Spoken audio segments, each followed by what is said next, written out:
शादी के बाद 5 सालों में ऐसा पहली बार हुआ था जब मैं और पंकज एक दूसरे से इतने लंबे समय के लिए अलग हुए हो। पूरे 2 महीने के बाद आज मैं अमेरिका से घर लौटी थी।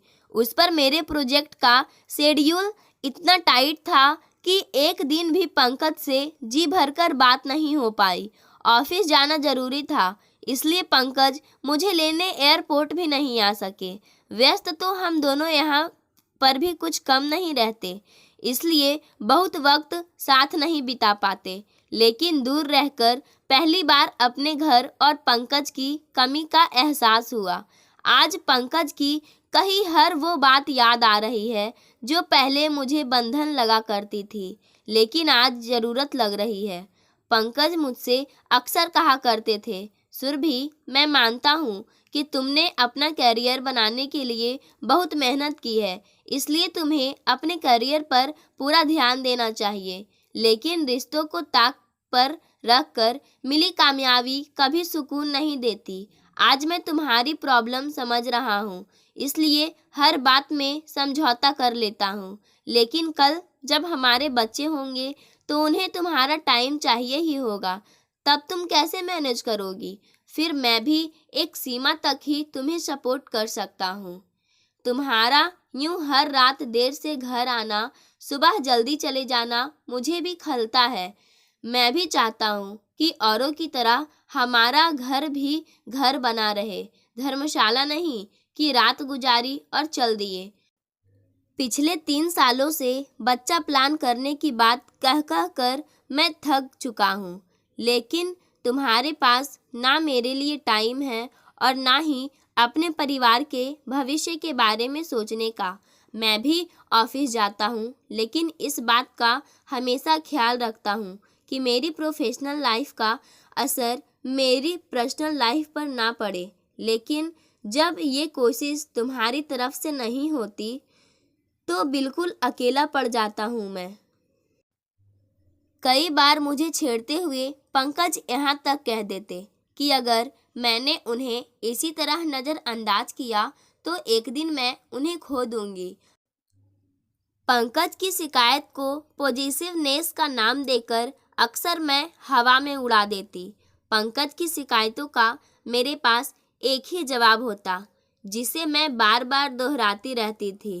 पंकज, हर रिश्ते की तरह पति पत्नी के रिश्ते में भी स्पेस होना जरूरी है, वरना रिश्ता बोझ बन जाता है।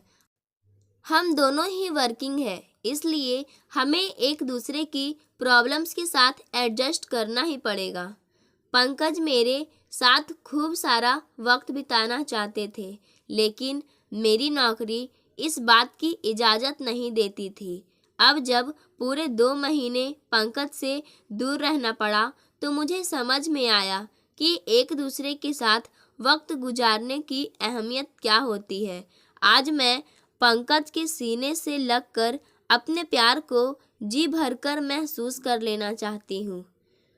उनकी बाहों में समा कर अपनी 2 महीने की पूरी थकान मिटा लेना चाहती हूँ, क्योंकि लंबे सफ़र की थकान के बावजूद ना तो मैं ठीक से आराम ही कर पा रही हूँ और ना ही मेरा किसी काम में मन लग रहा है।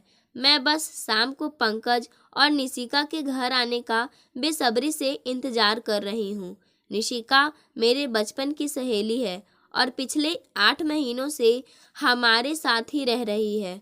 उसके पापा की अचानक हार्ट अटैक से मौत हो जाने के कारण घर की पूरी जिम्मेदारी उस पर आ गई। कानपुर जैसे छोटे शहर में मनचाही नौकरी ना मिलने के कारण उसने मुंबई आने का फैसला किया और मैंने भी दुख की इस घड़ी में उसकी मदद करने के लिए उसे कुछ समय के लिए अपने घर में रहने की इजाज़त दे दी। हालांकि पंकज मेरे इस फैसले से खुश नहीं थे। निशिका का साथ रहना उन्हें हमारी प्राइवेसी में खलल लग रहा था, लेकिन मैं निशिका के परिवार की माली हालत से अच्छी तरह वाकिफ थी। मैं जानती थी अभी उसके लिए किराए के मकान में रहकर नौकरी तलाशना मुमकिन नहीं, वो भी मुंबई जैसे महंगे शहर में। खैर, अब निशिका भी हमारी छोटी सी दुनिया का हिस्सा बन चुकी थी। उसके संकोची स्वभाव के कारण मुझे उसकी हर चीज का ध्यान रखना पड़ता था। बेहिचक उठना बैठना, कोई चीज मांगना तो दूर, वह तो पेट भर खाने में भी संकोच करती थी। निशिका की किस्मत अच्छी थी कि पंकज के ऑफिस में उसके लायक वैकेंसी थी और उसे वह नौकरी मिल गई। तब कहीं जाकर मैं राहत की सांस ले पाई थी। तसल्ली इस बात की भी थी कि आगे हमारे साथ न रहने पर पंकज उसका ख्याल रख सकते थे, सुख दुख में उसकी मदद कर सकते थे। पंकज और निशिका के ऑफिस का टाइम भी समान था, इसलिए अब वे साथ आने जाने लगे थे। फिर निशिका भी अब पंकज के साथ घुलने मिलने लगी थी। निशिका की तरफ से अब मैं पूरी तरह बेफिक्र हो गई थी, इसलिए मेरा पूरा ध्यान अब अपने करियर पर था। इसी दौरान ऑफिस के इस ज़रूरी प्रोजेक्ट के लिए मेरा अमेरिका जाना तय हुआ। हालांकि अब तक निशिका और पंकज एक दूसरे के साथ काफ़ी कंफर्टेबल महसूस करने लगे थे, फिर भी मेरी गैर हाजिरी में निशिका का हमारे घर में रहना पंकज को उचित नहीं लग रहा था। लेकिन इतनी जल्दी निशिका को किराए का कमरा कैसे मिलता? अतः मौके की नज़ाकत को देखते हुए मैंने पंकज को समझाते हुए कहा, देखो पंकज, लोग क्या कहते हैं इससे कहीं ज़्यादा ज़रूरी है हमारी प्राथमिकताएं क्या है। फिर निशिका साथ रहेगी तो मैं भी निश्चिंत होकर जा सकूंगी कि मेरे पीछे वो तुम्हारी देखभाल कर लेगी। पंकज के पास भी हालात के साथ समझौता करने के सिवाय और कोई चारा नहीं था। खैर, तमाम हिदायतों के साथ पंकज ने मुझे अमेरिका रवाना किया और मैंने भी निशिका से पंकज के खान पीने का पूरा ख्याल रखने की गुजारिश की। लेकिन वहां पहुंचकर मैंने महसूस किया कि पति पत्नी की कमी कोई और पूरा नहीं कर सकता, इसलिए उनका हमेशा साथ रहना जरूरी है। कमरे में रहना मुश्किल लगने लगा तो मैं बालकनी में बैठकर पंकज और निशिका का इंतजार करने लगी। अभी उनके आने में 1 घंटा बाकी था, इसलिए पुरानी फोटोग्राफ्स का एल्बम लेकर बैठ गई। उनमें कुछ फोटोग्राफ्स हमारी शादी के शुरुआती दिनों की थी। उन फोटोग्राफ्स को देखकर लगा जैसे 5 सालों में ही हम दोनों कितने बूढ़े और मैच्योर नज़र आने लगे हैं। तभी सामने वाले फ्लैट की बालकनी पर नज़र पड़ी। उम्र में हमसे काफ़ी बड़े शर्मा दंपति खुद से कहीं ज़्यादा यंग और फ्रेश नज़र आ रहे थे। चाय की चुस्कियों के साथ बतियाते शर्मा दंपति के प्यार की गर्माहट उनके व्यवहार से साफ झलक रही थी। एक पल को उनकी केमिस्ट्री देखकर रश्क होने लगा कि ऐसी ताजगी हमारे रिश्ते में क्यों नज़र नहीं आती। तभी गेट पर पंकज की गाड़ी नज़र आई। गाड़ी में से निशिका जिस तरह पंकज की तरफ देखते मुस्कुराते हुए उतरी, तो एक पल को शर्मा दंपति की केमिस्ट्री, उनके रिश्ते की ताजगी मुझे उन दोनों के चेहरे, उनके व्यवहार में भी नजर आने लगे। पहली बार मुझे निशिका को पंकज के साथ देखना अच्छा नहीं लगा। बेल बजते ही मैं दरवाजे की तरफ यूं लपकी मानो खोया खजाना मिल गया हो। पंकज के सामने आते ही उससे लिपट गई, लेकिन जिस गर्माहट की मैं आदी थी आज मुझे वो महसूस नहीं हुई। फिर ये सोचकर खुद को मना लिया कि निशिका के सामने शायद पंकज मुझे प्यार करने से हिचकिचा रहे हो। डिनर करते समय भी उन दोनों ने जैसे फॉर्मेलिटी के लिए वहाँ की कुछ बातें पूछी और बातचीत का मुद्दा बदल दिया। बेडरूम में पहुंचकर भी पंकज के व्यवहार में वो गर्मजोशी नहीं नजर आई जिसकी मैंने उम्मीद की थी। पहले जहां एक रात की जुदाई पर भी पंकज रात भर मुझसे लिपट कर सोए रहते थे, वहीं खाना पूर्ति के लिए पति पत्नी के शारीरिक रिश्ते की जिम्मेदारियां निभाकर पंकज दूसरी करवट बदलकर सो गए। पंकज के व्यवहार में आए इस बदलाव को देखकर मेरे मन में अब शक का कीड़ा कुलबुलाने लगा। कहीं मेरे गैर हाजिरी में निशिका और पंकज नहीं नहीं, पंकज मेरे साथ ऐसी बेवफाई नहीं कर सकता। पंकज के प्रति मेरे विश्वास का इस डोर ने ही शायद मुझे निश्चिंत होकर सो जाने का फैसला दिया और आज पंकज की बजाय मैं उससे लिपट कर सो गई। सुबह जब आँख खुली तो पंकज मेरे पास नहीं थे।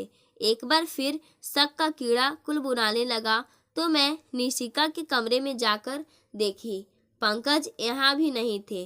तभी डाइनिंग टेबल पर नजर पड़ी, वो दोनों साथ बैठकर चाय पी रहे थे। जाने क्यों एक बार फिर शर्मा दंपत्ति याद आ गए। साथ ही पंकज से अपनी ही कही बात भी कि हर रिश्ते की तरह पति पत्नी के रिश्ते में भी स्पेस होना जरूरी है। ऐसा कहते वक्त शायद मैं ये भूल गई थी कि पति पत्नी के बीच इतनी स्पेस भी नहीं होना चाहिए कि उनके बीच किसी तीसरे के आने के लिए जगह बच जाए।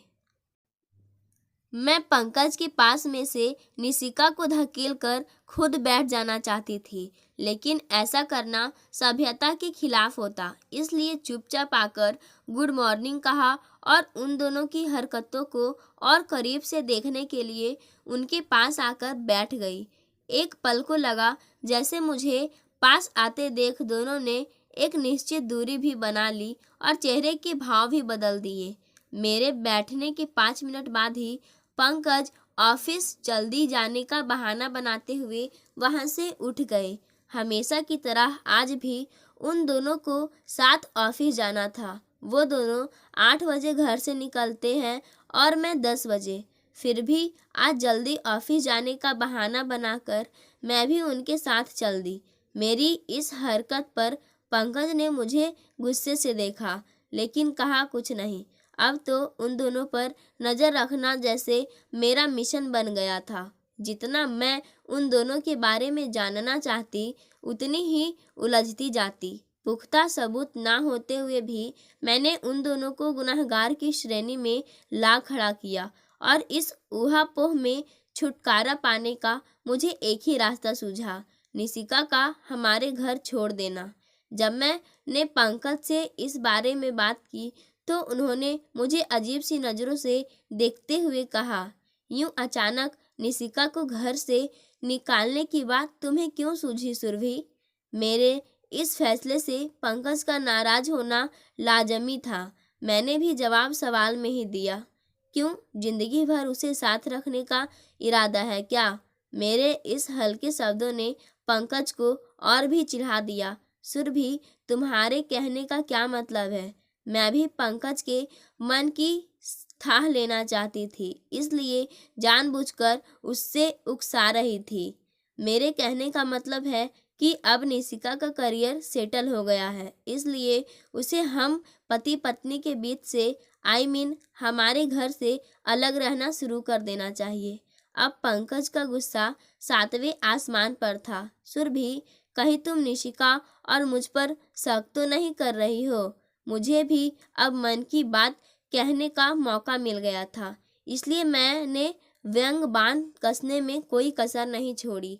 शक की गुंजाइश कहाँ है? सब कुछ साफ साफ तो नजर आ रहा है। इस घर में मुझे अब ऐसा लगता है जैसे तुम दोनों पति पत्नी और मैं अजनबी। 2 महीने के लिए मैं घर से बाहर क्या गई, तुमने तो मुझे अपनी जिंदगी से ही बेदखल कर दिया है। मेरी बातें पंकज को इतनी चुभी कि उन्होंने पल भर में सच उगल दिया। हाँ, निशिका मुझे अच्छी लगती है, इसलिए नहीं कि वो खूबसूरत है, बल्कि इसलिए कि ऐसी ही लाइफ पार्टनर की ख्वाहिश मैंने हमेशा से की थी। तुम्हें अपने करियर से कभी इतनी फुर्सत मिली ही नहीं कि अपनी घर गृहस्थी का ख्याल आता, लेकिन तुम्हारे अमेरिका जाने के बाद जिस तरह निशिका ने मेरा और इस घर का ख्याल रखा, तो अपनी गृहस्थी और लाइफ पार्टनर के लिए देखे मेरे सपने फिर से हिलोरे लेने लगे। ना चाहते हुए भी मैं निशिका की तरफ आकर्षित होने लगा। झूठ नहीं कहूँगा, कई बार मन में बुरे ख्याल भी आए। कई बार काम या बातचीत के दौरान मैंने निशिका के शरीर को छूने की कोशिश भी की।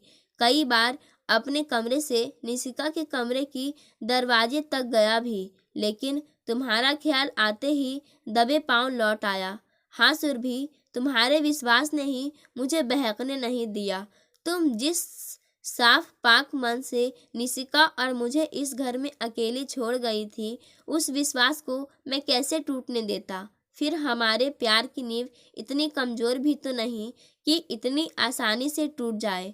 हाँ, अब देर हुई तो सचमुच बहुत देर हो जाएगी। सुरभि, मैं मानता हूँ कि मैं तुम्हारा गुनहगार हूँ। तुम्हारे होते हुए मेरे मन में किसी और का ख्याल आया, लेकिन इसके लिए अकेला मैं ही तो जिम्मेदार नहीं। तुमने भी मेरी इतनी अनदेखी की कि निशिका का जरा सा प्यार और अपनापन पाकर मैं बहकने लगा। उस बेचारी को तो शायद मालूम भी नहीं कि मैं अब उसे इस नज़र से देखने लगा हूँ। वो तो इस घर और मेरी देखभाल करके तुम्हारा एहसान चुकाने की कोशिश में लगी रहती है। तुम ठीक कह रही हो सुरभि। निशिका का अब हमारे घर और मेरे ऑफिस से भी दूर रहना बेहद ज़रूरी है। पिछले हफ्ते ही मुझे एक एमएनसी से ऑफर आया है। मैं वहां ज्वाइन कर लेता हूं और तुम निशिका का अलग रहने का बंदोबस्त कर दो। फिर सब कुछ पहले जैसा हो जाएगा। नहीं पंकज, सब कुछ पहले जैसा नहीं होगा। अब हम एक नए सिरे से जिंदगी शुरू करेंगे। कामयाबी की रेस में दौड़ते दौड़ते अब मैं थक गई हूँ। अब मैं भी कुछ देर आराम करना चाहती हूँ। तुम्हारे साथ गृहस्थ जीवन को सुख बांटना चाहती हूँ। इस ईंट गारे के मकान को घर बनाना चाहती हूँ। सिर्फ पत्नी नहीं, माँ भी कहलाना चाहती हूँ। पंकज ने हौले से मेरे होठों पर उंगली रखते हुए कहा, बस सुरभि, तुम्हें अब और कहने की जरूरत नहीं। तुम्हारी आंखें पढ़कर मैं समझ सकता हूँ कि तुम क्या कहना चाहती हो। मैं बहुत खुश हूँ कि दूर रहकर ही सही तुम्हें हमारे प्यार की असली कीमत तो समझ आई। सुरभि, ऐसी दौड़ का क्या फायदा जो 2 पल ठहर कर ये सोचने की मोहलत भी ना दे कि हम जीते हैं या हारे। आज तुम्हें निशिका खुद से सुखी इसलिए लग रही है क्योंकि तुम भी ऐसा ही जीवन जीना चाहती हो, लेकिन कैरियर में पिछड़ जाने की डर से अपनी भावनाओं के साथ समझौता कर लेती हो। पर अब मैं तुम्हें और नहीं दौड़ने दूंगा। हम एक नए सिरे से जिंदगी शुरू करेंगे, जहां हमारा करियर, हमारे प्यार, हमारी पर्सनल लाइफ के आड़े नहीं आएगा। अब तक मैं पंकज की बाहों में समा चुकी थी, जहां सिर्फ प्यार था। किसी भी शिकायत के लिए कोई जगह नहीं था। अब तक मेरा शरीर एक मशीनी रोबोट की तरह सिर्फ काम करता चला जा रहा था, जिसमें इंसानी रूप में सिर्फ सांसें चल रही थी। लेकिन आज मेरे जिस्म में जिंदगी लौट आई है। एक ऐसी जिंदगी जो ना सिर्फ खुलकर सांस लेना चाहती है, बल्कि जी भरकर जी लेना चाहती है, अपने प्यार, अपने पंकज के साथ। पाठकों, आज की कहानी यहीं समाप्त होती है। धन्यवाद।